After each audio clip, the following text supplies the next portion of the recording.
Media Affairs on the National Port Authority. There are two basic also here working. And you have the rest of the officials from the Ministry of Information who are here.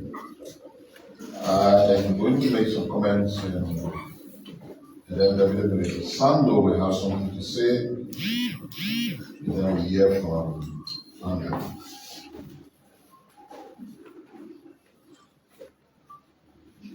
Firstly, the government has taken note of concerns raised by the former Vice President of the Republic of Liberia, the Honorable Joel Howard Taylor, who have made some claims about entitled benefits which he said have been received. We first want to start with some background as to what we've been struggling with as a government, not just the current government, but even during the Saliba administration, on how to bring the whole question of how to care for our former official and how to transition into the 4 years of context. There were efforts made to pass a transition act.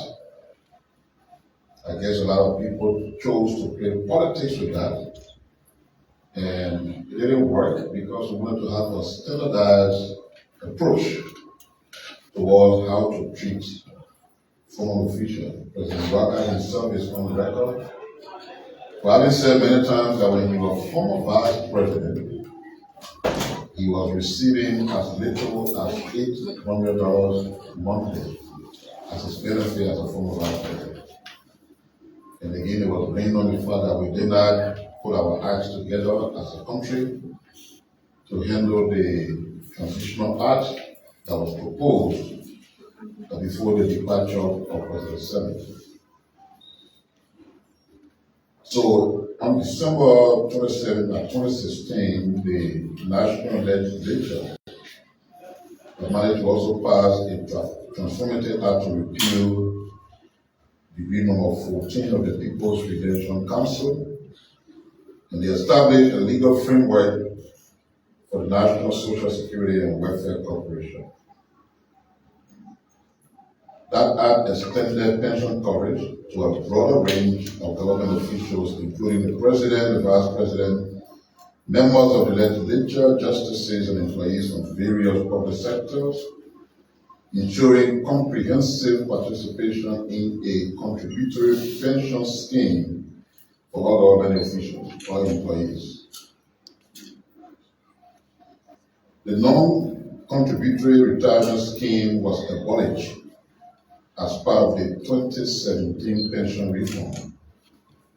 And so on February 13, 2017, all government employees were required to contribute to their pension to secure retirement benefits, significantly shifting pension responsibility to the individuals and ensuring fairness. The new act outlined clear eligibility criteria for retirement pensions, stipulating that individuals must be 60 years or older, and they must have retired from employment and meet specific contribution requirements. This ensures a structured approach to secure retirement for all government employees. But that's why the official abolition of the non-contributory pension scheme under the new 2017 Act, the CSA set a significant precedent, which included former presidents, former vice presidents on a non-contributory pension payroll as of 2018. This decision was based on a long-standing practice and the recognition of special status of these high-ranking government officials. As a result of this decision, past presidents and vice presidents have continued to receive retirement pension benefits under the old non-contributory system. And so the former vice president receives a monthly retirement pension benefit from the National Social Security Corporation on one hand, and she also receives her retirement pension benefit from the non-contributory pension scheme managed by the CSA, as it is the case with all former presidents and vice presidents. Therefore, as a government, we are ready to look into any additional claim or benefit coming from the vice president so as to ensure that they are paid if that is true. The government is open to looking into her claims. If she makes an official claim to the government, then we can find an amicable solution to that. But as of now, we may not want to dispute a question of claims, but both from the Social Security front and from the non-contributory scheme, as far as our record shows, is receiving from those both ends. But if there are specific claims of benefit that she's supposed to receive, that she is not receiving, as she claimed in her radio interview, we encourage her to make a formal claim, and the government is ready to look into that matter. Here I have a full listing of white individuals who are in this category, including from President Seli, President William, and Tila herself. But for the purpose of confidentiality, I'm not going to release them to you. I'm not going to read the figures, but it is just to show that from our records, the individuals in these categories are receiving what is supposed to be their benefits on a monthly basis.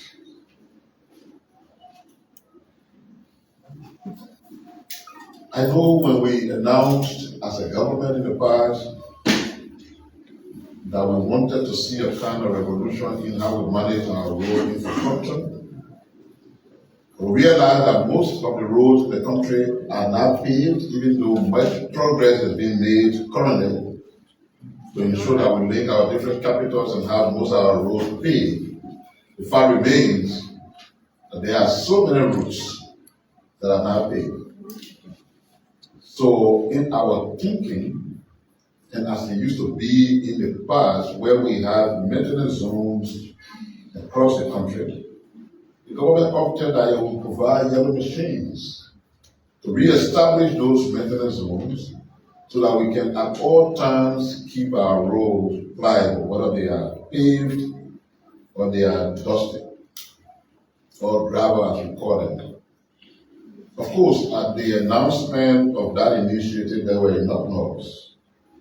Many questions about how the process was followed, etc., etc. As a government that listens, we slowed down the intervention and then decided to work from within.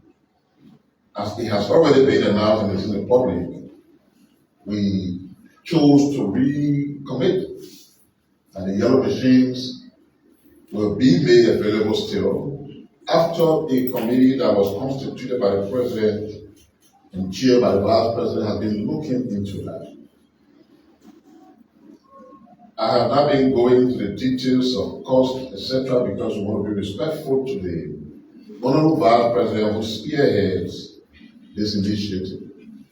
But what we talk to say based on what they have done is to assure you and reassure you that the machines will be made available. In our mind, that's good news. And I know in the minds of many Liberians is good news. But like we always do, the Liberian way, much have not been done in terms of celebrating the fact that we have it. But people have raised, people talked about 50 million, it's going to be 100 million. So if it would be a price lesser than that, then somebody must be punished for something. I give you a practical example. I want to face the Ministry of Information. 10 business people come with proposals on what is required to face. One person said 300, another person said 200,000. One said 75,000, another said 50,000. And in our wisdom, we choose the 50,000. Somebody is saying that you gotta be asking yourself, so where are you punishing them for saying a steady man must produce to you for 300,000, and you have a option to accept it or not to accept it, and you say, no, I want it. And you took another one that is 50,000 and say, because they measured 300,000, they punish them. I don't understand the logic there. But that's what some people think. So at the appropriate time, we want to get the vice president who was scared of the whole process himself involved to communicate with you in a detailed way about what has happened. What does it cost that we will have to encourage to provide the machines that we are providing? Because there's one assurance you have already. There's been no shift in the quantity of those equipments that we're targeting. Absolutely not. We see quality will not change. Because we also see posting of some people who said, oh, they've rushed and gone in the direction to find some substandard machines. But the same people who say you went to a substandard machine, which they say is affecting President, though I have not announced any press. And the same people there who say somebody's supposed to be punished for trying to steal. When you're already making a decision that what will be brought is substandard for what's supposed to be brought, then isn't it true that the press has changed because the other one is substandard? Then who will get punished now for trying to steal according to you? So we get buried, deeply buried into the politics of everything that we just make sometimes very unnecessary noise for everything we want to do.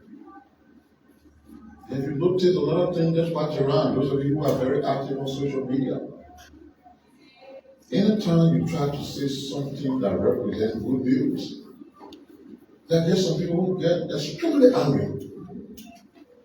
You wonder what's happening to them. I said in this part of the world, good news for the country, not for any individuals. Maybe I don't mention all the place, hear about President Waka, or the people who are official of the government, but people around one former government official, one of them who was politically crushed, asking a question as to whether yellow machines will put food on people's table. And then you understand where we are as a country. You don't want to commend it, it's fine. But you're saying it's not important, it's not going to put food on people's table. So the whole essence of a country existing is there for food. Once you can get food to eat, no road, no electricity, no water, it's fine. That's what that former government official who was grossly dilapidated in the electoral process is telling us. By way of using his newfound profession. You know what a profession is, how would I say it? Oh, but yes, yellow machines can put food on people's table. Are you aware that there are many farmers whose produce are being destroyed because they cannot remove them from the source of production to market?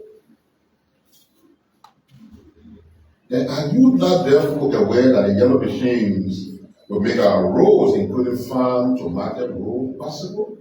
And thereby enabling the people to bring their produce to market, sell it, farm food for their children, take them to hospital when they are sick, build structures to live in, etc., etc. So when you live in a state of anger, in my way, being angry every day, shortens the life expectancy. So people will save themselves from early death by just being happy about wherever you find yourself. Don't Don't stress yourself beyond bound, being angry about everything, including good news about your own country.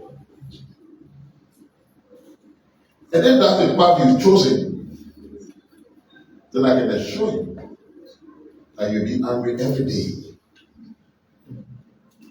Because this administration will not rest and will not shy away from doing the right things for the people and for the country, and they will happen so simultaneously to the extent that if that is what makes you angry, then you're going to be angry every day.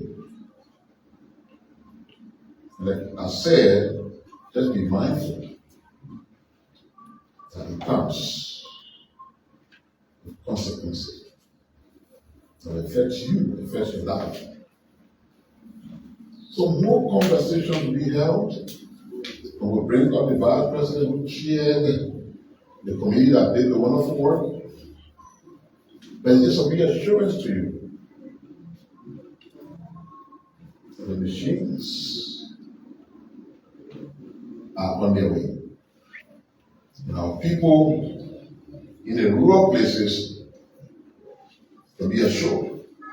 And if you used to live in Tampas, like some of the people who are much older, just know that those maintenance zones, filled with earth-moving equipment, I used to see once upon a time, are coming back.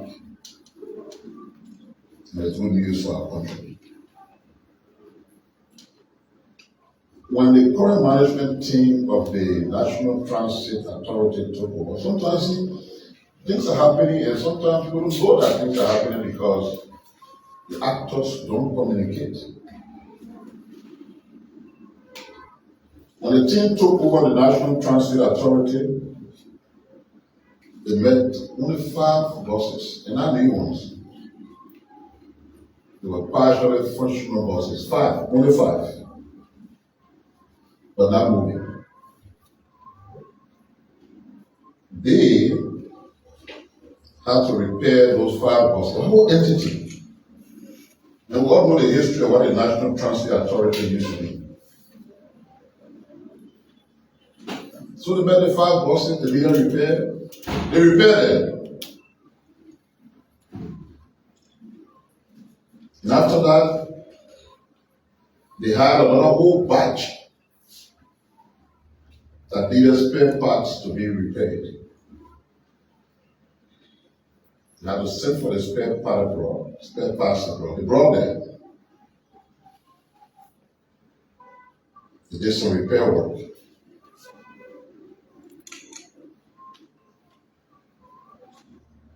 So, in due time, just by repairing buses, they took their fleet from those 5 functional buses to 13.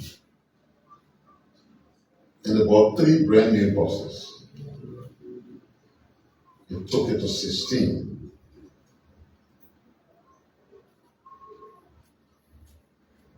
Then they gathered buses that were abandoned in different places, targeted for repair. And a fleet of repaired buses hit 26 from 5 non-functional buses. 2 buses were abandoned somewhere in Maryland in 3 to 4 years time. They still thought it was workable. They retrieved the bus. They realized it can be fixed. They will fix it and send it back to that region so that it can move between Maryland and River G. So, on 5 non-functional buses, this is how to make provision. And all is set for them to have 55 additional new buses. 20 of the 55 buses will be 18-seater buses, used mainly on feeder roads. And the rest of the 35 will be 62-seater buses. So those 55 new buses, plus the 26 coming out of repair, tells you how many buses an entity that was inherited with 5 partially functional buses will be. It is their hope, based on everything that is happening, that all 55 new buses will be available between July to August. That will still be 2 years short. Short of 2 years. When they inherited the entity with 5 partially functional buses. These are positive, transformative stories as to what people are doing in the different sectors they've been asked to serve. Yes, some of our friends will be struggling very hard to create an impression that nothing is happening. And one of the things I've heard them say consistently nowadays, which makes little sense to me, it's a major talking point, and they will say, oh, the UP lied their way to power. And so we lie to come to power. And that's a mistake. The UP didn't have to lie, the UP didn't lie. If the UP talked about 16 billion, the man who was a spokesperson of the government, on the event of the question whether 16 billion was missing, he confirmed that something was missing. And then days later, maybe the finance minister was in disagreement. They start talking from 2 different sides of their mouths. An attempt to do damage control, but it was late. When somebody talked about it, you can say they were lying. If somebody talked about how you took 25 million because you said there were excess liquidity on the market, you wanted to stabilize the market. You were established that you went to Fuller Shop, went to Jaro Shop, and spent 25 million US. I'm not talking about liberty. If somebody talk about it, and you say they lied their way to power. If COVID were killing people, as a government, you say you use 30 million as a stimulus package. And nobody living in the area that were affected saw the impact of the money. And they talk about it, say they lied their way to power. And there were auditors dying under very mysterious circumstances. And their families themselves were concerned. Somebody talked about it and he said they lied their way to power. And so you say you have not chosen your path to lie. As well as people you deal with, you think there are people who know their left from the right. They do know. That's the reason why they reach a point and believe that what you are providing for them is not the kind of governance arrangement they wanted. And that's why they use their vote to say thank you for your service. But stop it here. But you see them differently. You think they can be used and fooled. So you basically telling yourself equal lie that with the pastor into the lie. Keep it up. As you're attempting to lie, we'll keep doing a good job. The job will manifest. The result will be clear. And the people will see. And they will read between what is happening versus your lie. Even though the road is yet to be completed. Like I always say, I drive from Broadway every day to come here. One thing I know, the kind of road I was driving on, even though the work is yet to be completed, it's not the same as the one I'm driving on now. So by the time that work is completed, you tell the man who lived in between that road that nothing has happened. And you expect the person to say, yes sir, nothing has happened, no management. All the progress taking place on the RIA road yesterday, I listened to the deputy Honorable Minister, who said the road is on 60%. They're about to begin work on the bridge because the existing bridge will not be used. It will be a completely new bridge. And he said for the other period where they have, normally in their construction, where they call it an assessment period, so that when any mistake is made on the work, it can be corrected. He said by the time you finish with all of that by April 2027, you gotta be driving on that road that you're driving on express highway in the United States or anywhere. And the people who live on that road, be passing there, you tell them nothing has happened, you say they will agree with you. Keep dreaming like that. At least 69 Liberians, including several children, have been safely repatriated from Mali after they were left stranded by human traffickers who lured them into false promises of reaching Europe. Their return marked is a result of a consolidated rescue operation that involved the government of Liberia, the Child Protection Network of Liberia, and the Hans Hand Foundation. The Ministry of Gender, Children and Social Protection led the official reception of the returnees and is now overseeing their reunification with families across the country. This is a very important message that we get taught to elevate because there will always be people who will tell you, say, can't follow me, let's go to this place. You got work there, you got this one there, you got that one there.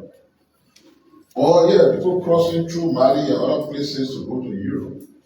They take the journey. And in the end, they just traffickers who want to take you to be sold. I read an op-ed issued by the U.S. ambassador to Liberia. And it's important for you members of the press to list that. Because in that op-ed, the ambassador was trying to provide guidance to people who are so desperate to make their way to other places, but especially if you were focused on America. And he was emphasizing how the current government in the U.S. has zero tolerance for illegal immigration to America. And he said, even at the different border crossings that people will use to find a way into America, he pointed out in clear words, saying you could die, there could be death, there could be imprisonment. So we have to just caution our people not to allow themselves to be misled by people, most of whom are criminals and traffickers, taking them away, wanting to make such dangerous journey. And what was strange about this, and very heartbreaking, is that amongst the individuals who were rescued include children. So imagine putting children through those kinds of very difficult journeys. We want to thank the Child Protection Network of Liberia. I remember this group has been very helpful to our country because it's been existing for a long time. When I was assistant minister at the Ministry of Gender, but before then, national coordinator for the National Child Rights Observatory Group, that organization was a part of the Child Protection Network. It's a group that has been working diligently to safeguard and protect the interests of children. And I'm glad that after many years, that group is still in existence, working with our government to ensure that these stranded citizens of ours were rescued. Again, our entire water infrastructure is down. Yes, there are some people who can get drinking water through our sewage system moving into their homes, but there are still much to be done. So the Water and Sewer Corporation, with funding from the World Bank, they brought in 1,670 pieces of 40-inch diameter of brand new pipes and accessories covering a distance of 10 kilometers. An accessory that replaced the old 36-inch pipe system that was used for the main water supply treatment system to the public. The old pipeline has been facing leakages along this transmission path, and it has affected water supply in Monrovia. So the new 48-inch pipe, when fully installed, will ensure an increased water supply to Monrovia and its environs. When the Water and Sewer Corporation announced that, again the angry people brought a new debate. We paid for it long before we left office, so more should start making noise.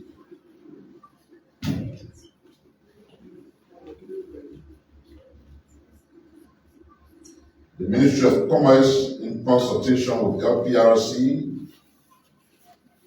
hereby announces that the selling price for gasoline and fuel oil on the Liberian market remain unchanged as of April 8, 2025. And I think they are making this clarification because some people who love to be scrupulous are trying to change why it should be. So the price of gasoline, for instance, remains $3.68. Yeah, 68 cents, and which is around $790.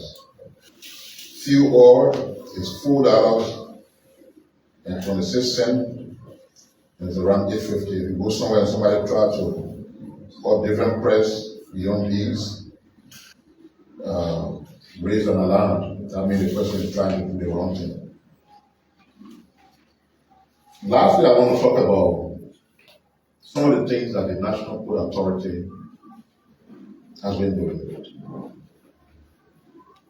When we plead with people regularly to utilize the media press briefing, it's because we believe it is the most effective medium through which we can get information to the public. Look at the number of you in here, and take into consideration the different media entities you represent. For those who believe social media is the way to go, all these gadgets you see here, they're on social media. The LBS is here, the OK, the Spoon, everybody here. Tell me what viable media institution, Vision Online. In fact, the one group that can do a good work in my view, because besides going live and carry the whole program, they post some of the best of pictures after every ceremony. Even though sometimes they can be very controversial. They're paying attention to you. The picture that made you know that Gina, I want to get captured. And you put it on. Especially when you go to funeral, you can get different. And they will see all the beautiful looks you went for. One ugly one will take it, and I want to go wrong. Bill and his group, they are very strong and trained in that. So I always say to people, when you feel like the guy where vision is, be very careful how you position yourself. So capacity is a problem. Everywhere people inherited, including our own institution. But the goal cannot be to target people and say because they don't have a certain capacity, so they do not be here. The way to do it is to find a way to implant in them the capacity they don't have. Because they are Liberians. Maybe they got the job the wrong way. But the solution is not kicking them out. When they have substance and they are trainable, train them. So the NPA, as a way of first putting the foot down, they will focus on that, capacity building and training. And through that, they've been able to train over 60 of their employees, not just in India, but across China and Africa. And those training focus on port management, logistics, and marine operation. So imagine 60 persons in that entity who did not have certain capacities or expertise. Just in the last 1 year, being given the opportunity to go to China, to go to other parts of Africa. And today they can knock their chest and say, I'm trained in port management. I'm trained in handling logistics in the port environment. I'm not trained in maritime operation. Transformative. But it makes the public only the way to tell that story. You don't have to tell yourself. You want to tell the farm, give it to us, that's our work, that I will pay for. But the people need to know when these things are happening. Healthcare, for example, is being restored. Access to healthcare is being restored there at the MPA. So they renovated and they reopened their referral clinic, and their employees are able to have access. When they have medical challenges, they and their dependents. When the issues they have tend to be bigger than what the clinic can handle, they will referring. Because they are also insured, right? Maybe at that time, then the insurance will come. They also improve their operational logistics. Because they procure essential logistical equipment for all their departments. And that has ensured operational flow and service delivery. Expansion of the fleets that they have. I think most recently, many of you may have seen on Facebook, they were displaying something like green and white paper, all of the things. They acquired 11 pickups to support port operations. And for the first time in the port's history, they procured ambulance and fire truck as of October 2024 to enhance emergency response. They've also upgraded the free port of Monrovia. They have renovated key infrastructure at the free port as of September to meet international compliance standards. They are also making financial contribution to national development. They introduced a real-time digital interface with the APN terminal to monitor port data and enhance accountability. They launched a new fully functional website with improved communication and access to information and public engagement. They have enhanced security and productivity by introducing a 24-hour lighting system at the free port of Monrovia and the port of Buchanan, with ongoing efforts for expansion. They acquired new navigational aids that are about to be installed to facilitate quicker and safer vessel docking. They are keen on insurance on employees' welfare, so they have resumed payment to the Social Security Corporation for employees, making their Social Security contributions as they deduct them on a monthly basis. They have settled about 6.2 million debts owed by that corporation with Ecobank, which they inherited from the previous administration, thereby improving the credit worthiness of the port. They have commenced renovation of the port of Greenville, which has been abandoned for over 6 years. They signed a memorandum of understanding with the Regional Maritime Institute to offer us 50% discount on the train MPA staff. They settled a 6-year backlog of employee income taxes owned to the Liberian Revenue Authority, thereby ensuring fiscal integrity and the trust of their staff. They signed an MOU with Tigerbank in Morocco to expand BMCPL to enhance cargo handling capacity. Most importantly, to aid the overall government transparency fight, they have commissioned a full audit of the MPA to be done by the General Auditing Commission.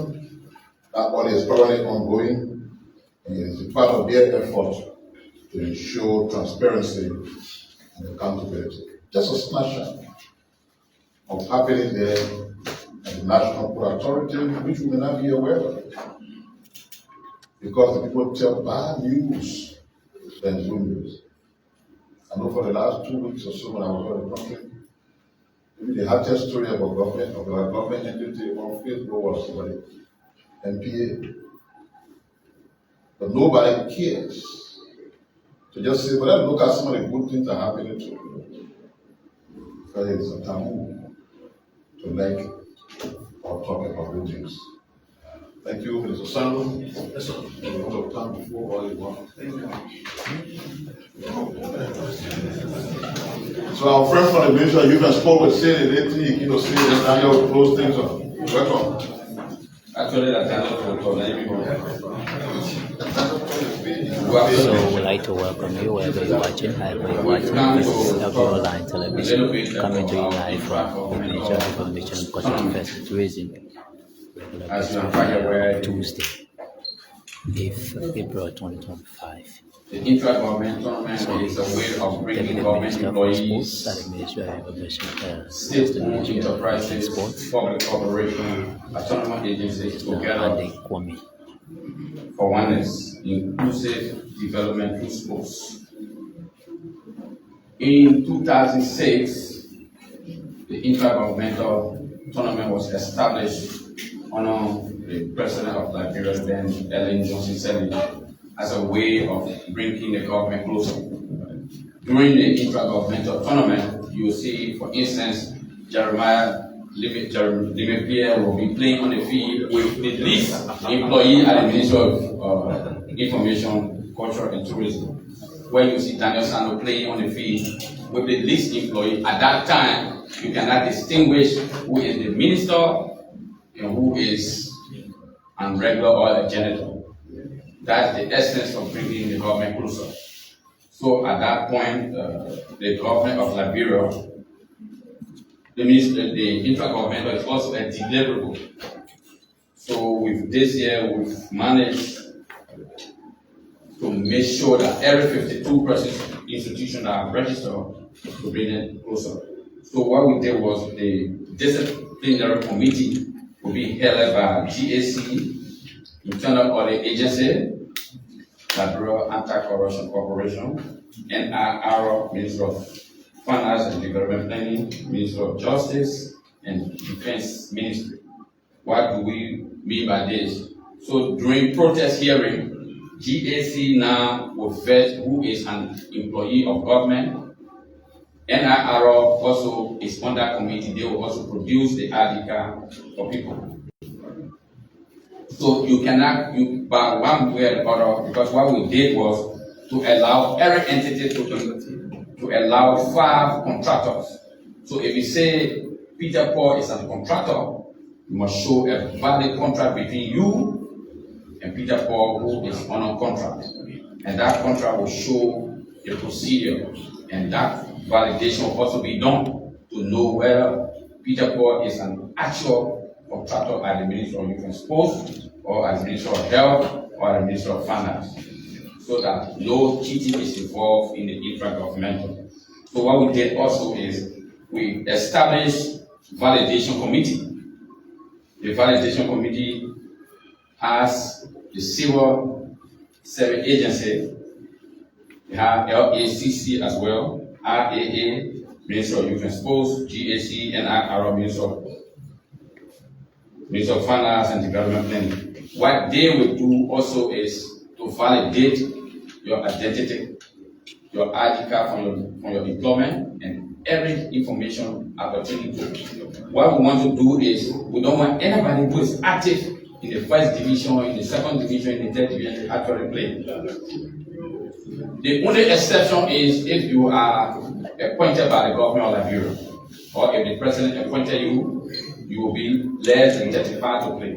So the benchmark in qualifying you to play in the intra-governmental, you must be 35 years and above and have not played any active football, kickball, or basketball for the last 3 years to qualify you to play. But the difference is if you are employed regularly, you go through that to make sure that you are 35. But if you are appointed by the president, you don't have control over that. You are not a normal civil servant. So you are qualified to play on the basis of the appointment letter from the president of Liberia. For instance, if you are 20 years old in government, you cannot play in the intra-governmental because you are very young. For instance, I'm 52.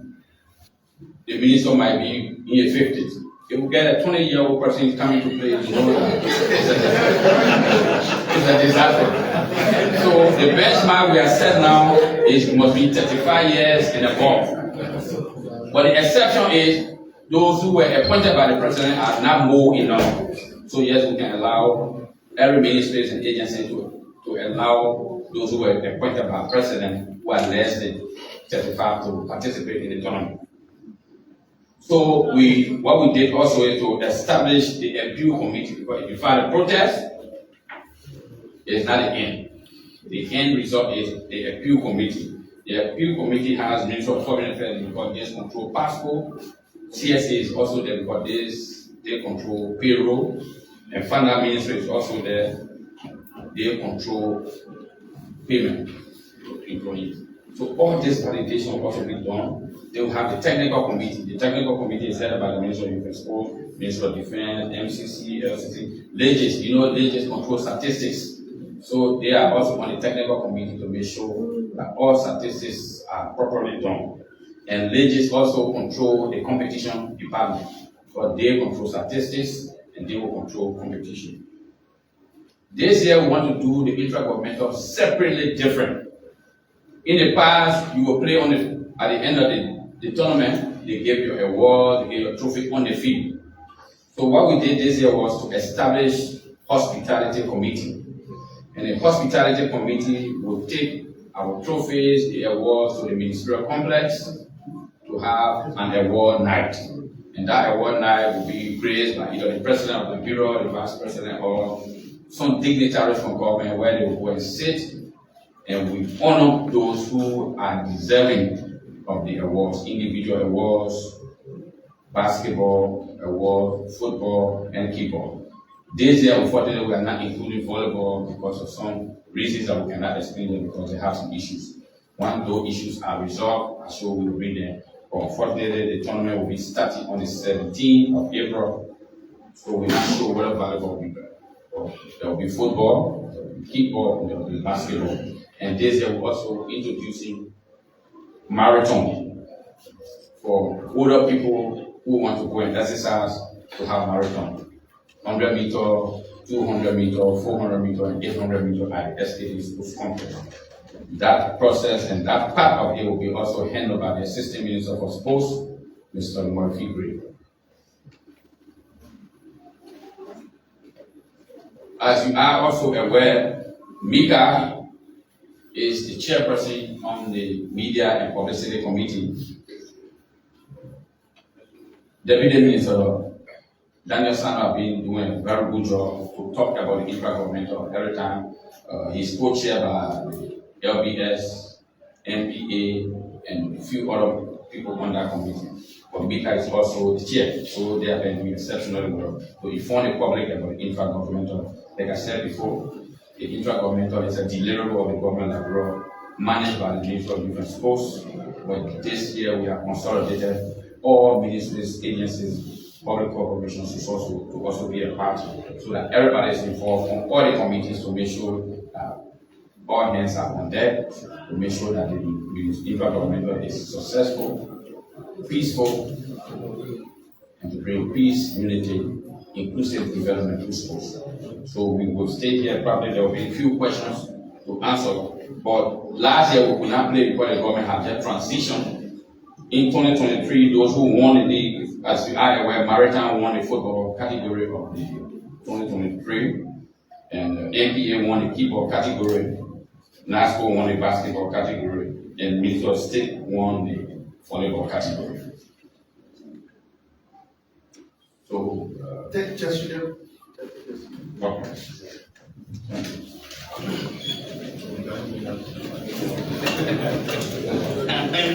So is the minister. thank you very much, Mr. Andy Kwame. So, just before we take your questions, I'd like to add that the other day they announced the commencement of small arms in the country. And it became another topical issue. People try to blow it out of proportion to say the government will requesting citizens to get one for themselves because the government cannot protect as is required, which was not true. But the fact remains that there are a lot of people out there who are carrying arms illegally. The Liberia National Police is investigating the shooting of Chief Inspector Sam Jerry Walker.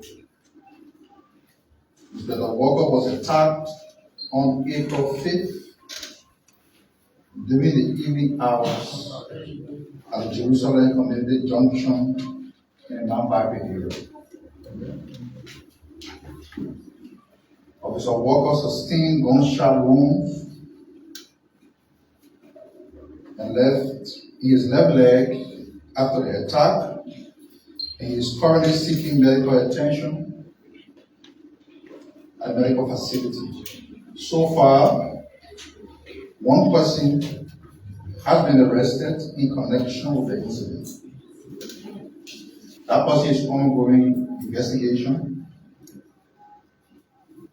The investigation has also identified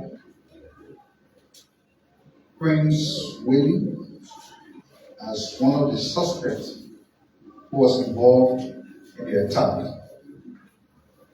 Additional individuals wanted in connection with this case include Joe Hagan Jr., Prince Willie, aka Chucky, Prince Lord, and Patrick Killen. Of course, there are photographs are inserted in the release that were published by the Liberia National Police. And the police is also seeking assistance from the public. We can provide information that will lead to the arrest or apprehension of these individuals. The police will appreciate it. Because law enforcement, the police and the community has to get involved. They are out there, they have guns, carrying guns illegally, and they are terrorizing the police. So if you know where they are, we call on you to help the police in arresting them. Because they are armed and they are dangerous individuals. They shouldn't be out there in the community. Lastly, before we take the questions, there are people who are out there, left the country, and they see everything that is happening, the commitment of the government to address some of the problems the country faces. They come back home, and in their own capacity, they try to help buttress the effort of national government. The Liberia National Fire Service received a donation worth over $250,000 from a group called the International Training Company and the International Training Force. The donation includes essential personal protective equipment, PPE, for firefighters, and a 65-inch smart board to aid classroom instruction at the Liberia National Fire Service Academy. The donations were made by Mr. Patrick McDermott and Mr. Tyrone Jarrett of the International Training Force. The donation was received by the leadership of the Liberia National Fire Service. I'm told that the Speaker of the National Legislature, Honorable Richard Nagbe was there. The Director of the Fire Service, Mr. Waswo Bafo, expressed deep appreciation to the donors, especially to Mr. Glaucom Webb and Chief Prince Kapi, co-heads of the International Training Group, for their dedication to public safety, firefighting, and training and disaster management. There are private individuals who see that there's a need. Government cannot do everything. So they come in to assist, and on behalf of the government of Liberia, we would like to appreciate them for their kind gesture to enable the fire service respond in a timely manner to incidents of fire outbreak across the country because last year there were a lot of fire incidents across the country. This year we see a bit of decline. Of course, there have been other instances, but we have to admit to the capacity problem that the fire service has. Some of the problems are based on logistical issues, and this donation seeks to address some of these logistical problems that they are confronted with. With that being said, Let me just get something from take a question. So part of our goal as a ministry is to find ways to bring the media, the Liberian media, closer and closer to the government as a whole, but to the presidency in particular.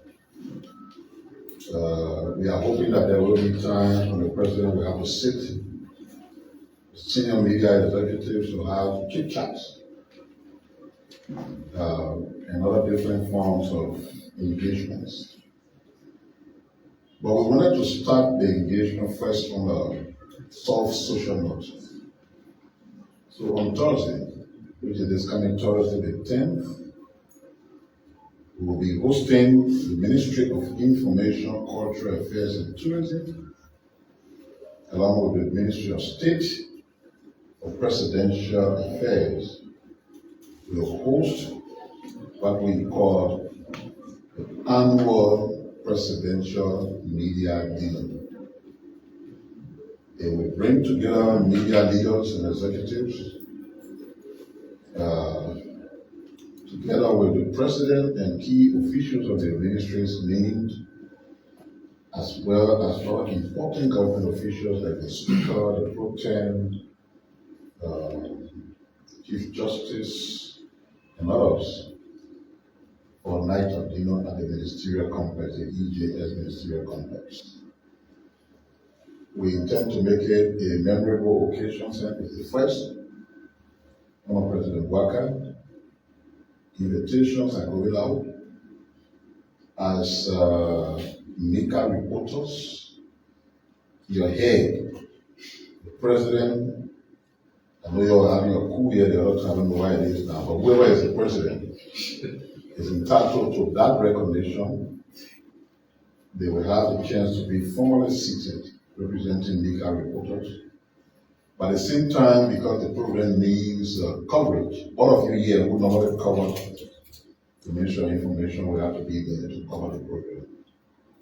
And by virtue of the fact that you'll be present and covering the program, it also means, like your president, you will share in the dinner. The driver will get in and eat some too. So we just wanted to announce that. If you take notes right now, a few banners are being placed out there in the public to give more visibility to this very important event. Through your own ways, you see your different media outlets talk about it. It's critically important. It happens in great society. Like in America, you have they don't have visual information, all of that. They have the press secretary, so they have the White House correspondent dinner with the president. It's a replica of that. It's been happening before. We did a couple of times on President Selig. I don't know whether you did it during the last 6 years, but we thought to do it. And we finally put all into place to ensure that it happens on Thursday. See you all there. Come and give it the coverage it needs. LBS will be there to carry live. Spoon will be there to carry live. Okay, all of you be there and carry live. It's a media event with the president, so we have to promote it. And I'd like to recognize the presence of the former president of the press union, John Coffey. John, welcome. So, Amulet, please proceed with the questions. The minister spoke very extensively, spoke to issues across various sectors of the government. Deputy Minister Andy Kwame also spoke about the intra-governmental tournament or league, if you may. I'm sure you have questions, so we'll Now, give you the opportunity to ask your questions. The speakers will take note as you ask. So thanks so kindly for watching. This is LB Online Television, coming to you live from the Charles Way and Press 4 here on Capitol Hill by the Ministry of Information, Cultural Affairs and Tourism. If you're just joining, I would like to welcome you. This question and answer period here. My name is Wise in Williams. Thanks so kindly for joining LB Online Television, and thanks for being there. Keep sharing the lives, your comment, and the suggestion, of course. All of your shares on our videos. Top government officials, including the speaker, the minister Thanks of so kindly for Justice, watching. and the minister of states. Do join us next Tuesday for another edition of the Mika Regular Press briefing here at the Ministry of Information, Cultural Affairs and Tourism. My name is Wise and William. Thanks so kindly for watching, and thanks for being there. Bye bye.